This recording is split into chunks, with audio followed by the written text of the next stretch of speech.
नमस्कार। Garuda mobile application का updated version आ चुका है और इसके अंतर्गत दो नए पीएससी और डीएससी फीचर को अपडेट किया गया है। अब इसमें दरअसल आपको जो 9 तरह के पहले प्रपत्र भरवाने के लिए आदेश दिए थे, उसी के अनुसार कार्य है वो प्रारंभ हो गया है।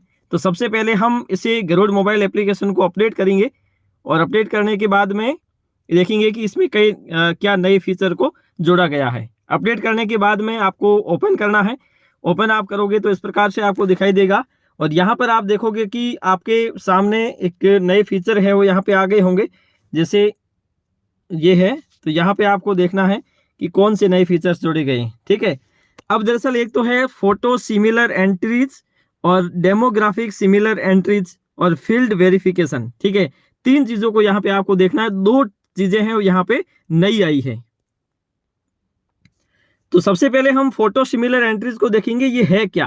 फोटो सिमिलर एंट्रीज दरअसल क्या है कि पिछली बार भी इस प्रकार का एक ऑप्शन आपको दिया गया था कि कुछ ऐसे मतदाता है जिनके एक ही फोटो है। जैसे 2 अलग अलग मतदाता है, जैसे उनके जो फोटो लगे गए वो एक ही फोटो है। तो ऐसी स्थिति में वो आपके गरुड़ मोबाइल एप्लीकेशन में फोटो सिमिलर एंट्री के अंतर्गत दिखाई जाएंगी। अब जैसे मान लीजिए इस पे हम क्लिक करते हैं तो इस मतदाता सूची में एक भी मतदाता ऐसा नहीं है जिनकी फोटो सिमिलर एंट्री हो रखी है। तो अगर ऐसा आपके है तो उसके लिए आपको काम करना पड़ेगा कि 8 नंबर फॉर्म भर के उसमें फोटो चेंज करवाना पड़ेगा।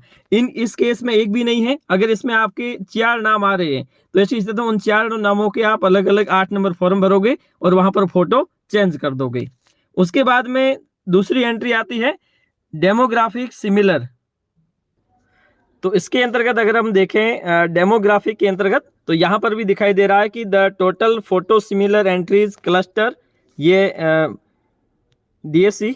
और उसके बाद में तो यहाँ पर भी एक भी एंट्रीज यहाँ पे नहीं दिखाई दे रही है। ठीक है, तो ऐसी स्थिति में डीएससी जो क्लस्टर होता है वो होता है कि जैसे मान लीजिए कोई भी एक मतदाता जिसके 2 नाम या 2 अलग अलग एंट्रीज है वो आपकी मतदाता सूची में की गई है, तो ऐसी स्थिति में उसे आप हटाने के लिए आपको उसका 7 नंबर फॉर्म भरना पड़ेगा। तो इस प्रकार से आपको 2 ऑप्शन दिए गए हैं, एक डीएसई और दूसरा है पीएससी।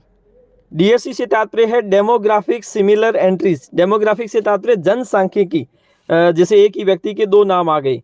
उसके बाद में है फोटो सिमिलर या पीएससी, फोटो सिमिलर एंट्रीज, मतलब एक ही फोटो है, 2 अलग अलग व्यक्तियों के नाम से चढ़ गए हैं। तो ऐसी स्थिति में इसके लिए आपको डीएससी के निस्तारण के लिए आपको 7 नंबर फॉर्म भरना है, एक नाम हटाना पड़ेगा। और पीएससी के निस्तारण के लिए आपको 8 नंबर फॉर्म भर के उसकी एंट्रीज है इसमें करेक्शन करवाना पड़ेगा, मतलब उसमें फोटोज में करेक्शन करवाना पड़ेगा। इस प्रकार से आप अपना काम आसानी से बीएलओ गरुड़ा मोबाइल एप्लीकेशन के माध्यम से घर बैठे कर सकते हो। तो सबसे पहले आपको इलेक्शन कमीशन ऑफ इंडिया की ओर से डीएससी और पीएससी का निस्तारण आसानी से करना है, वो भी गरुड़ मोबाइल एप्लीकेशन के माध्यम से। तो चलिए आज के लिए इतना ही, धन्यवाद।